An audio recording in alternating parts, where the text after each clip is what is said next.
I was already feeling the weight of my depression over the defeat, when Jasper moved behind her and reached his hands up to fondle her breasts playfully. Right in front of us and the whole cafeteria.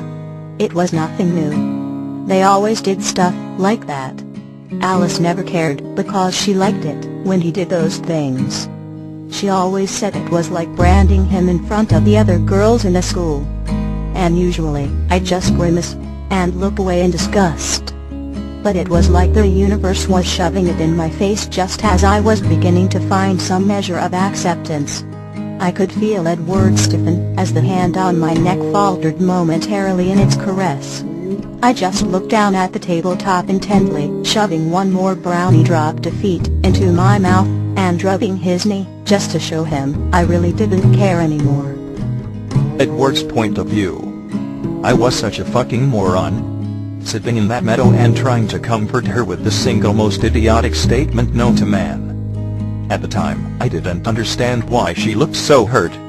The frustration I could definitely understand. But not the hurt. I knew she wasn't ready for that kind of thing yet. I wanted to be even more of an asshole and say something stupid like "I fucking told you so," then she threw my words back to me bitterly. Normal girls. I didn't mean it like that, really. Though, if I was being honest, it was true. She wasn't fucking normal.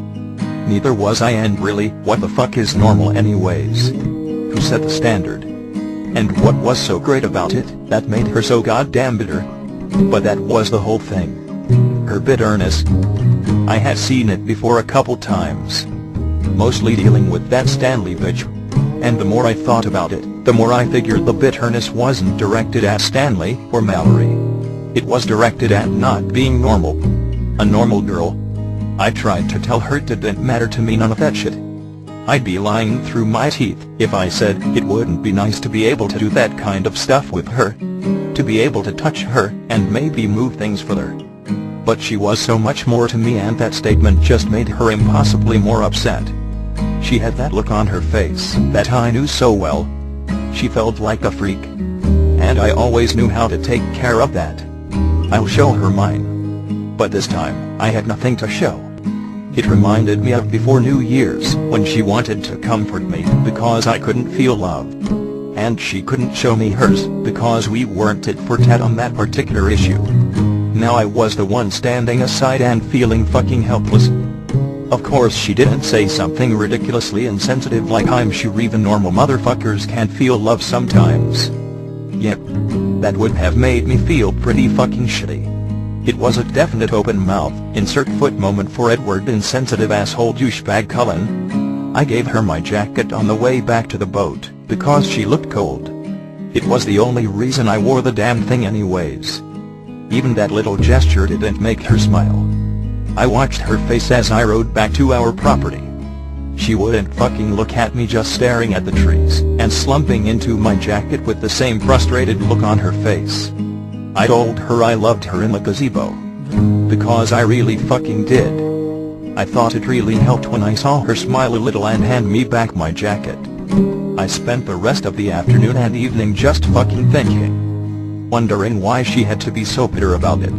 And wondering why I couldn't touch her that way if it wasn't a part of her experience. Truthfully, I was an ignorant bastard. Running around with my girl like I knew everything about her and how to treat her, which was such a fucking lie. Because I didn't know the first thing about her condition. Medically. Psychologically. I blew off all of Carlisle's fancy medical jargon because it was so offensive to her. When she came again that night, the bitterness was returned tenfold. She kissed me madly fucking desperately. Pulling at my hair and arcing her chest into me like she was just asking me to grope her again. It was so unthinkable. I couldn't bear to make her feel like that. Scared, afraid, panicked, and uncomfortable. It rivaled the bitterness in her eyes as I pulled myself away from her, unwilling to grant her request. I hated seeing her like that. I would have done fucking anything to make her feel better. Anything but that. So I told her I loved her that night, once again, trying with everything in me to convey it with my every movement. Trying to show her it didn't fucking matter. But Monday came, and her mood remained unchanged. I walked through the halls of the school with her at my side, folding her into myself like my protectiveness would be enough to dissolve her frustration. And I kept telling her I loved her. Because I really did. And also, because it was one of the only things I could do to just make her fucking smile again. I stopped her by the gym, and I made sure Stanley was watching when I kissed her on the cheek and told her I loved her yet again. I sighed at her smile as she left me by the double doors, wishing I could understand all of her bitterness and frustration. Wishing I wasn't so fucking ignorant. When I got home that afternoon, I decided I should know more about the whole thing. If I really loved her, like I knew I did, then I would know this shit already. And Carlisle had a pretty fucking extensive medical library in his study. So I locked myself in the room and started going through his books. It was also fucking confusing. I had to have medical references for the texts, and a medical dictionary for the reference. And a regular dictionary for the medical dictionary. And at 6 when Daddy C was arriving home, I gathered them all up and took them to my room. It was going to take a lot of fucking time. It all started out as an innocent curiosity. I spent the entire evening reading about symptoms of PTSD. It took a lot of translation into English, and by the time my girl knocked on the door at 10, I had completely immersed myself in it. I hastily hid the books from her, not wanting to make her even more upset by discovering what I was doing. She still fucking threw herself at me shamelessly, and I still fucking pulled away. My girl was nothing if not determined and as stubborn as a goddamn mule. I began touching her more. Innocent little caresses directly to her skin just so she wouldn't feel like I didn't want to touch her at all. I hated rejecting her so fucking blatantly every night, but I couldn't force myself to do it to her again. To be the one that made her feel that way. At school I would protect her even more relentlessly. Mostly because of the information I had gained on her condition. It was so much worse than I had given it credit for. Everything I read told me that her case was particularly severe. It was all just as grim as Carlisle made it out to be.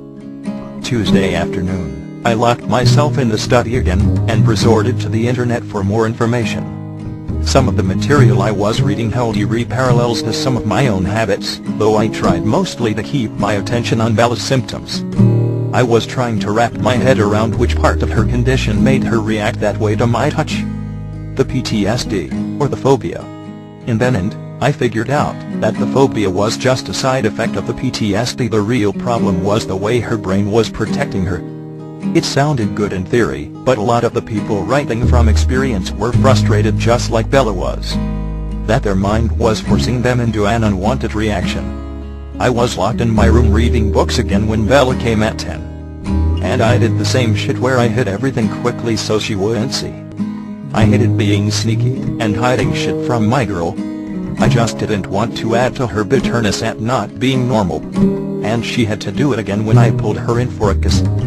Fisting her hands into my hair, and pulling it fiercely, as she fought with my tongue, and arched her chest into mine. She was panting into my mouth, refusing to let me pull away as she pressed herself against me roughly, allowing me to feel every curve of her little body, and just begging me to run my hands over them. I dug myself away from her, panting and rock fucking hard, staring into her frustrated and lust-hooded brown eyes. It was so fucking desperate. It was so fucking cruel. It was so fucking sexy. She wasn't the only one feeling frustrated by all this.